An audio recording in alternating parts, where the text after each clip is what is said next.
Y vamos a conversar en nuestra entrevista principal con el presidente del Partido Demócrata Cristiano, Alberto Undurraga. Exministro, ¿cómo estás, Alberto? Hola, Fernando, muchas gracias por la invitación. Encantado. La última vez que hablamos acá, antes de que conversáramos más adelante en Tolerancia Cero, pero cuando estuviste acá, estabas recién prácticamente asumiendo.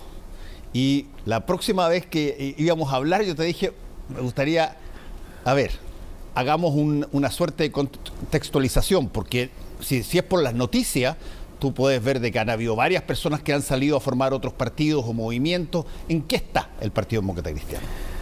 Asumí, Fernando, tú sabes, en medio de una crisis. Sí, pues. Las crisis se demoran en resolverse, pero yo creo que hemos ido avanzando para ir recuperando una posición y un posicionamiento que pueda contribuir a Chile. Yo creo, por ejemplo, en el acuerdo constituyente, en el acuerdo por Chile, participamos y creemos haber participado haciendo propuestas que ayudaron a la solución.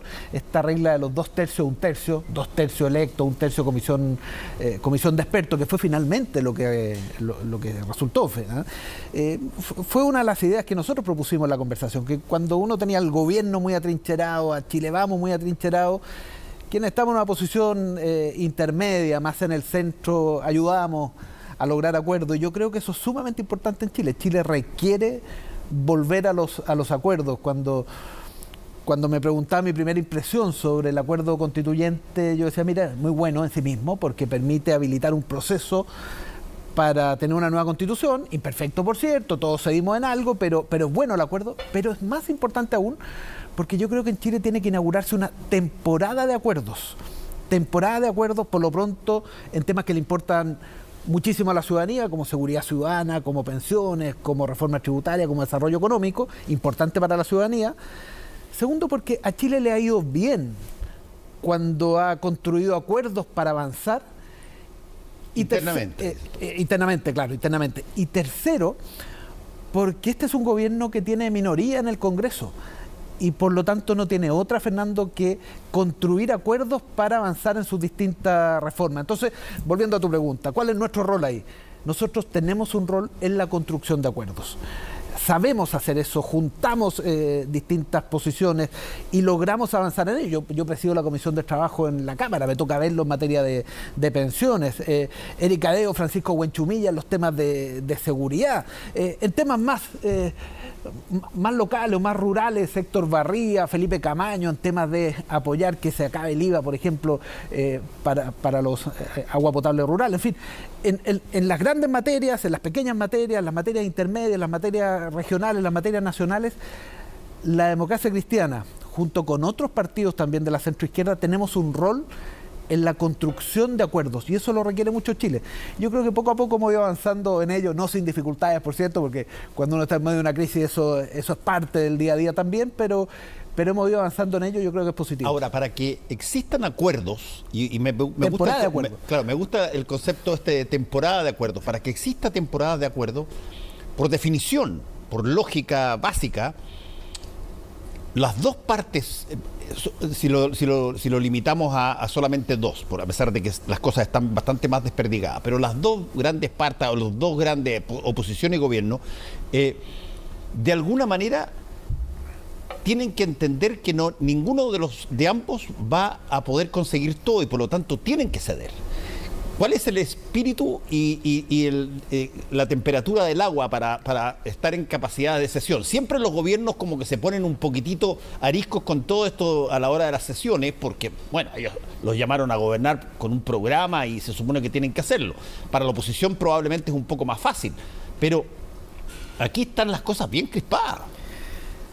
Sí, están crispadas, pero por eso señalo que el acuerdo por Chile en materia de nueva constitución es un buen precedente, porque en algo difícil, que es ponerse de acuerdo en un procedimiento para la nueva constitución, viniendo de 2 hitos que había que de alguna forma complementar, que el año 2020 el 80% de los chilenos y chilenas decía nueva constitución y un órgano 100% electo. Sin embargo, el 4 de septiembre de este año el rechazo arrasa con un 62% y fracasa el proceso de la Convención Constitucional. Entonces, ¿cómo juntar esos dos elementos? No era fácil.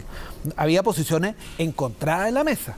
Nosotros jugamos un rol en juntar las posiciones y en avanzar en ello. Por supuesto, todos jugaron un rol para que finalmente se firmara el acuerdo. Entonces, si pudimos, Fernando, hacerlo en ello, con más razón se puede y se debe hacer en las otras materias. En seguridad ciudadana, yo he visto cómo el gobierno, a través de la ministra Toá, está convocando a construir un acuerdo en ello. No hay posiciones fáciles, la ley antiterrorista, por ejemplo, una de ellas, la reforma de Carabineros, otra, pero finalmente hay una disposición.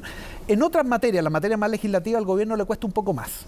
El gobierno pone harto esfuerzo, como todo gobierno, en explicar los méritos de su propuesta, por ejemplo, en pensiones. Y está bien, porque los gobiernos tienen que defender lo propio. Pero debiera poner la misma energía o más en lograr un acuerdo, porque es tercera vez que como país intentamos una reforma de pensiones. Lo intentamos con la presidenta Bachelet, yo era ministro en esa época, presentamos el proyecto, no hubo acuerdo, no se aprobó en el Congreso. Lo intentó después el presidente Piñera, de nuevo, no hubo acuerdo, no se aprobó en el Congreso. Entonces esta es la tercera oportunidad. ¿Y quién finalmente sufre las consecuencias de no tener estos acuerdos? La comunidad. En este caso, porque no aumentan las pensiones. En los casos de seguridad, porque no se resuelven los problemas de seguridad, que son distintos en la macrozona sur, en la macrozona norte, en las grandes ciudades. Son distintos problemas de seguridad. Entonces, yo creo que en esta nueva temporada de acuerdo, que espero que se inaugure, ¿no? Que creo que es sumamente necesaria para el país y además no le queda otra al gobierno, yo espero que nosotros podamos jugar un rol, y de hecho lo hemos ido jugando, ¿no? Ahora, hay una cosa, Alberto, cuando hay una situación parecida a esta en términos políticos, un gobierno que no tiene mayoría y por lo tanto necesita que pedir que lo acompañen otras fuerzas que no son parte del gobierno.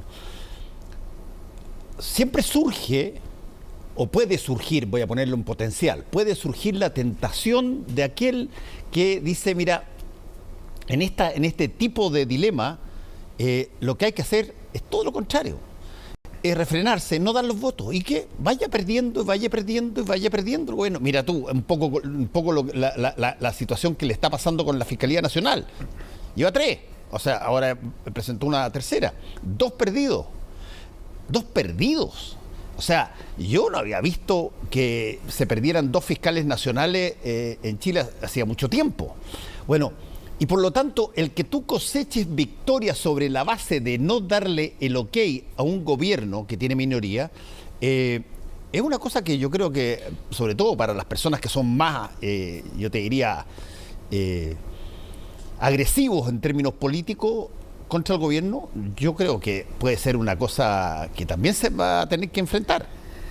Sí, tú tienes razón, pero me gustaría señalar que cuando se gobierna, la principal responsabilidad de lograr los acuerdos es el gobierno. Sin duda. Por lo tanto, es el gobierno, en el caso del nombramiento fiscal, que tiene que hacer un mejor trabajo, preguntándole a los senadores respecto a las características ideales de él o la fiscal para hacer una propuesta que tenga los votos.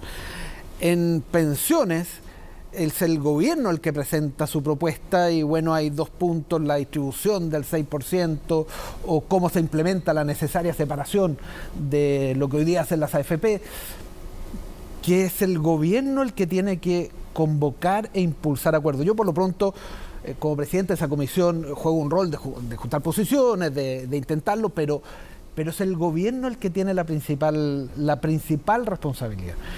Y yo creo que espero por el bien de Chile, que tomen ese camino.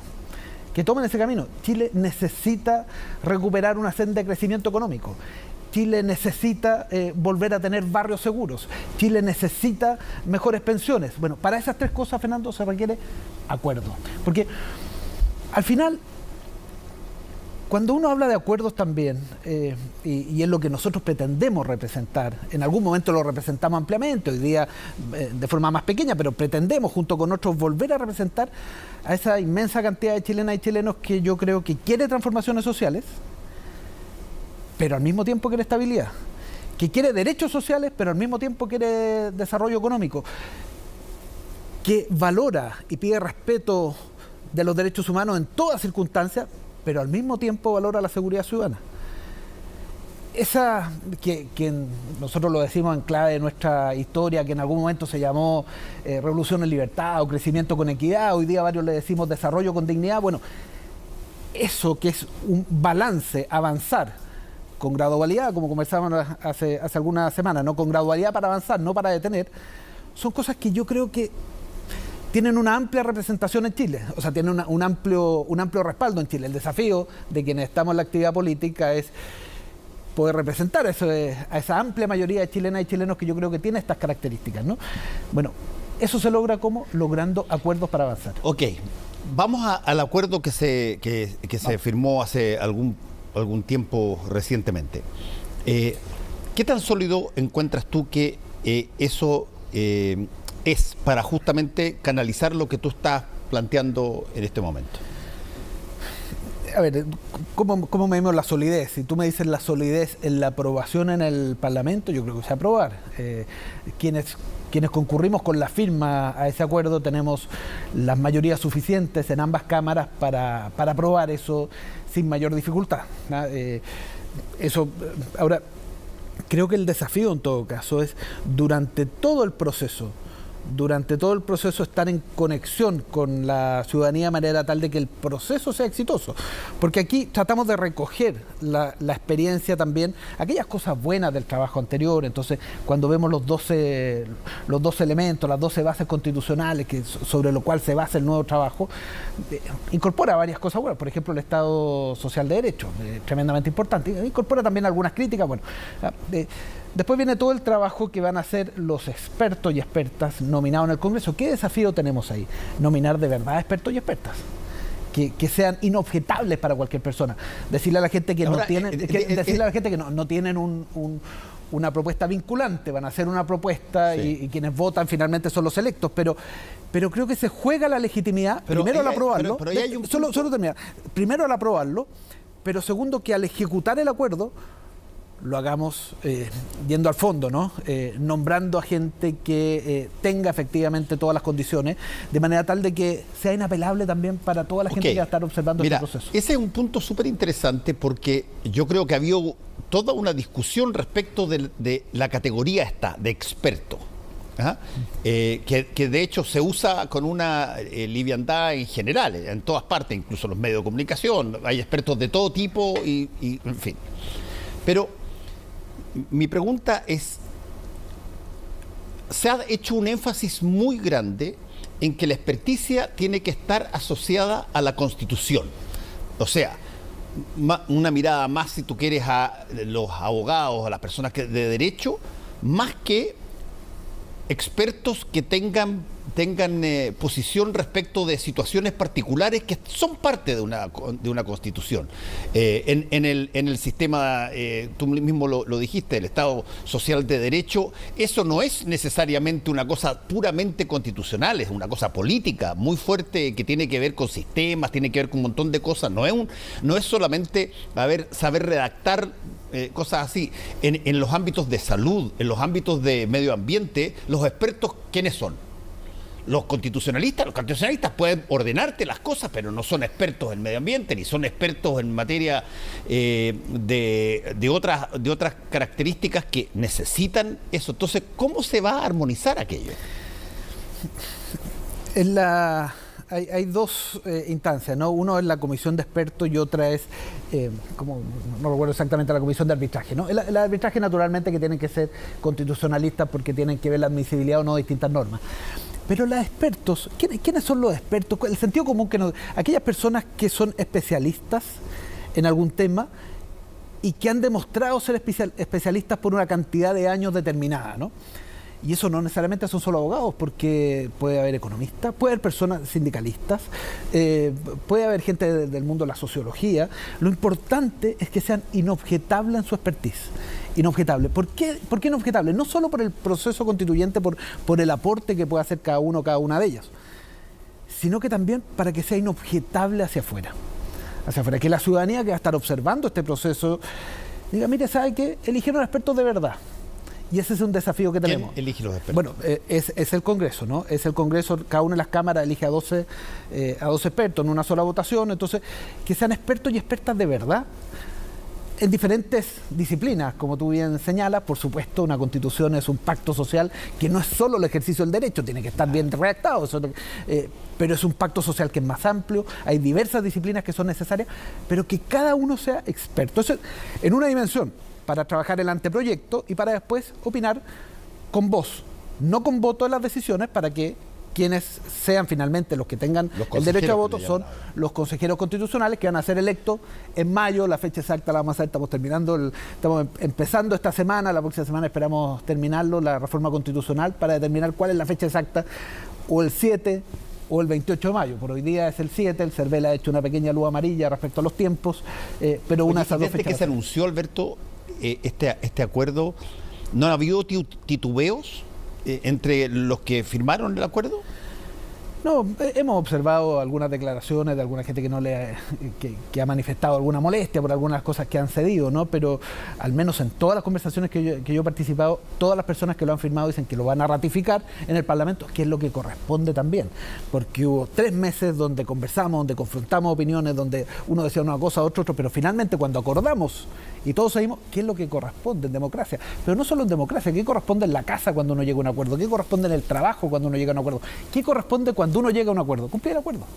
Y eso es lo que tenemos que hacer ahora al aprobarlo en la Cámara de Diputados y en el Senado. Y ahora, déjame meterme en un tema, yo sé que tú estás muy interesado en ese tema. Cuando estas cosas pasan simultáneamente con otras, o sea, el gobierno tiene que gobernar y simultáneamente llega a un gran acuerdo, es súper fácil de repente que algo que haga en el ámbito del gobierno, eventualmente haya gente que no le guste y que por lo tanto pueda resentirse el acuerdo. Por lo tanto, te pongo el ejemplo específico. Va a estar tramitándose este acuerdo mientras se va a presentar la reforma de pensiones. ¿Ya está presentada? Ya está presentada la reforma de pensiones y va a tener que ser discutida, votada. Sí. Y ese es un tema harto heavy, porque lo vimos durante todo el tiempo que... ¿Cuántas veces se ha dicho que se va a... Esta es la tercera vez. La tercera vez. Esta es la tercera vez. La tercera vez y son 3 presidencias. Y no ha salido. Entonces, ¿qué tanto las cosas puntuales que se lleven a la legislación eventualmente pueden comprometer el acuerdo a largo plazo? Yo creo que son temas separados. El acuerdo en materia constitucional tiene su propio camino, va a caminar en esa línea y yo creo que el desafío es implementarlo correctamente. Son temas separados y en ese sentido lo que pase o no pase con las otras leyes no tendría por qué afectar el acuerdo constituyente. Pero yo creo que el efecto es al revés, desde lo constituyente hacia las otras leyes. Si fuimos capaces, Fernando, de ponernos de acuerdo en algo difícil, que es el proceso para una nueva constitución, con más razón tenemos que ponernos de acuerdo en temas que son más de políticas públicas, que son temas más bien técnicos, y donde hay carga ideológica, por supuesto, porque las pensiones hay carga ideológica. Algunos creen que tiene que ser todo individual, todo con capitalización individual, otros creen que tiene que ser todo con reparto. Ambas opiniones son legítimas. El punto es que ninguna se puede imponer a la otra y tenemos que encontrar una solución mixta con acuerdo. Eso en esa materia. Además, el gobierno no tiene mayoría para... Imagínate que tú digas, pero si el gobierno ganó la elección, por lo tanto, ¿por qué no puede imponer su programa? Es que sabe que en democracia está el Poder Ejecutivo y está el Poder Legislativo, y el gobierno no tiene mayoría en el Congreso, entonces no tiene otra que construir un acuerdo. Pero además, si miramos la historia de Chile, cuando se ha construido acuerdos para avanzar, al país le va bien. Entonces, eso es tremendamente relevante. Yo creo que, y espero, que todo el ánimo que se generó en torno al acuerdo por el proceso constituyente genere algún impacto en las otras materias para tener esto que llamamos al principio temporada de acuerdos. Una temporada. Y en eso, la democracia cristiana, la centroizquierda, tiene un rol que cumplir. Nosotros, el PPD, el Partido Liberal, el Partido Socialista, tenemos un rol que cumplir. Y creo que en la medida que articulemos de mejor forma nuestro trabajo en el Parlamento, podemos colaborar para que hayan estos acuerdos Ahora, en Chile. tú dices temporada de acuerdos, sí, porque estás pensando no en uno, estás pensando en varios. Estoy pensando en varios. ¿En qué ¿Cuáles son los que siguen al acuerdo macro constitucional? Yo identifico 4 en este momento, podría haber un quinto también. Por lo pronto, seguridad ciudadana. En seguridad ciudadana es lejos el principal problema que hoy día tienen los chilenos y chilenas, y no es solo la macrozona sur o a veces la macrozona norte con la crisis migratoria. En las grandes ciudades, en las ciudades en general, el problema de seguridad es muy grave, Fernando, es muy grave. Y esto tiene diversas aristas, tiene temas judiciales, temas de penas, temas de reforma carabinero, temas de combate al crimen organizado y al narcotráfico, perseguir la droga y perseguir el dinero, en fin, acuerdo. En esa materia hay que construir un acuerdo y salir de las trincheras. Después, en pensiones, lo que veníamos hablando, sin duda el acuerdo de pensiones, tercer intento, necesitamos. Tercero, en recuperación económica. El gobierno tiene un déficit en materia de señales económicas y aquí se requiere un acuerdo para volver a crecer, para volver a tener funcionando la economía bien, para bajar la inflación, en fin. Y cuarto es la reforma tributaria propiamente tal, porque para financiar el gasto social, para financiar el aumento de la PGU, para financiar un mayor gasto en salud, la verdad que se requiere la reforma tributaria, pero eso requiere acuerdo también, porque como toda reforma tributaria es controvertida por el efecto que pueda tener en empleo, el efecto que pueda tener en la inversión, y eso requiere también acuerdo, o el efecto de las pymes, y eso requiere un acuerdo. Identifico una quinta que todavía no está en la agenda, pero es necesario también en materia de salud. En materia de salud hay algo que le corresponde más al gobierno, que es un plan de emergencia para las listas de espera, para la cantidad de personas que están en las distintas listas de espera, pero de la misma forma para una reforma más global al sistema de salud. Entonces, las cuatro primeras ya están en algún tipo de conversación. La quinta sin duda que debiera estar, pero ahí ya hay 5, y si logramos como país tener acuerdo en estas 5 áreas, le habremos hecho, y espero que así sea, un gran aporte al país en esta generación. Yo creo que es tremendamente importante. ¿Puedo agregar otro? Dale. Un amigo mío que ha estado acá, porque lo he invitado a estar acá, Felipe Matius, geólogo, y una de las personas bien cercanas a todo el mundo de la minería, me mandó un anuncio que sacó Pelambres, donde se para la producción porque hay cortes de caminos y hay una serie de problemas ahí, y lo mismo está pasando en una serie de minas, y me dice él, en esto dice Fernando, se pueden prometer 25.000 cosas, pero si no está el flujo de cobre detrás y el flujo mineral detrás, no se va a llegar nunca a los dineros que se necesita tener para financiar todas las cosas que se están prometiendo. Y me dijo Fernando, este año ya tenemos problemas en el Teniente, tenemos problemas en Chuqui, tenemos problemas no van a llegar a la producción. Entonces, ese tipo de cosas que uno lo puede mirar un poco a la distancia, si tú querís, pero resulta que por mucho que a uno le guste que el país construya cosas súper tecnológicas o haga exportaciones no tradicionales, el 51-52% de todo el ingreso nuestro tiene que ver con la minería. Mira, en una de mis primeras pegas públicas, cuando era director del CERNAC, mi jefe era el ministro Jorge Rodríguez, la primera vez que fue ministro Jorge. Y Jorge estaba a cargo de algo que se llamó el programa Procrecimiento, o Acuerdos Procrecimiento. Y él identificó todos estos problemas que tú señalabas como los lomos de toro para el crecimiento económico. O sea, resolver algunas cosas que eran regulatorias, otras cosas que eran burocracia, otras cosas que tenían que ver con derechos de trabajadores, que había que resolverlo adecuadamente. Identificó los distintos lomos de toro que afectaban la velocidad que requería el país. Por eso le llamaba lomo de toro, ¿no? Yo creo que eso es algo que se puede reeditar. Una agenda pro crecimiento, así se llama, agenda pro crecimiento, para identificar los lomos de toro. Entonces, cuando yo hablo del acuerdo en desarrollo económico, te incluyo un poco lo que tú señalas, pero probablemente haya otras áreas también. Sí, hay otras áreas. Yo pongo las que son más, por lo menos, históricamente contempladas. Si nosotros no contribuimos en el país a una política de acuerdos, lo que vamos a tener es una política trinchera, de uno sobre el otro. Y eso tiene una primera dificultad, que es muy difícil cuando el país está más o menos equilibrado mitad y mitad. Primer problema. Es muy difícil cuando un gobierno no tiene mayoría en la Cámara. Segundo problema. Y tercero, aún teniendo mayoría, las políticas públicas tienen que sostenerse más allá del gobierno de turno.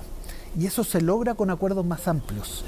Eso se logra con acuerdos más amplios. Y uno ve que eso le cuesta, a este gobierno le cuesta. No hacia el presidente, yo veo al presidente de la República que tiene la visión, pero a veces no lo acompañan todo su equipo, todas sus bancadas. Eso es un problema llamémoslo así, de partidos al interior de la coalición o de personas de la coalición. Mira, porque a muchos se ha hecho yo creo que muchos se ha criticado, qué sé yo, que el PC, por ejemplo, puede tener una diversificación. Hoy día tiene yo no había visto al Partido Comunista con la diversidad de opiniones que tiene el actual Partido Comunista, con gente dentro del gobierno y fuera, desde hacía ya varias décadas que no la veía. Y eso significa de alguna manera de que la estructura esta única, o la mirada única de los jóvenes que iban a llegar a cambiar todas las cosas, bueno, está cambiando. Interesante la pregunta, si es un tema de partidos o de personas. Yo tiendo a identificar que a Prueba de Dignidad le cuesta más los acuerdos que al socialismo democrático. Le cuesta más. Son más intransigentes, tienen más elementos de querer cambiarlo todo. Socialismo democrático, que tiene experiencia de gobierno, hemos sido en su momento aliados, yo espero volver a hacerlos con ellos, las listas que hay ahora para lo constituyente y para los desafíos municipales que hay por delante, para recuperar la centroizquierda como espacio político, más allá que ellos estén en el gobierno, nosotros no. Yo en ellos veo sin duda un mayor ánimo de construir, de valorar la gradualidad para avanzar y de construir acuerdos. De hecho, los ingresos de Carolina Toá y Analía Uriarte al gobierno, sumado a Mario Marcel, empiezan a ser un centro de gravedad distinto, pero todavía le falta en el Parlamento Ya, pero está optimista. Y vuelvo a decirlo, es que ¿sabes qué es lo que me puso optimista? Más allá que uno tiene una enfermedad, que yo soy genéticamente optimista, entonces, pero más allá de eso, Fernando, yo creo que lo que me pone optimista es el acuerdo por Chile en materia constitucional, porque si fuimos capaces como país de hacer eso, podemos avanzar en lo otro. Pero ¿quién tiene la principal palabra? El gobierno, porque en todas estas materias la iniciativa la tiene el gobierno. Y si el gobierno toma la iniciativa de llamar a un acuerdo, va a contar no solo con la ADC en la contribución del acuerdo, con nuestros votos, con nuestro aporte, con el trabajo que hacen nuestros alcaldes en el territorio, Carolina Leitao, Álvaro Ortiz, en fin, cada uno de ellos, sino que también va a contar con nuestra expertise para lograr acuerdos. Creo que es algo que nosotros podemos apoyar mucho más allá del aporte en votos que podemos tener en el Parlamento. Bueno, dejemos que pase un cierto tiempo y veamos qué ocurre y volvemos a conversar. Muy bien, porque tenga un feliz año. Muchas gracias igualmente. Feliz año.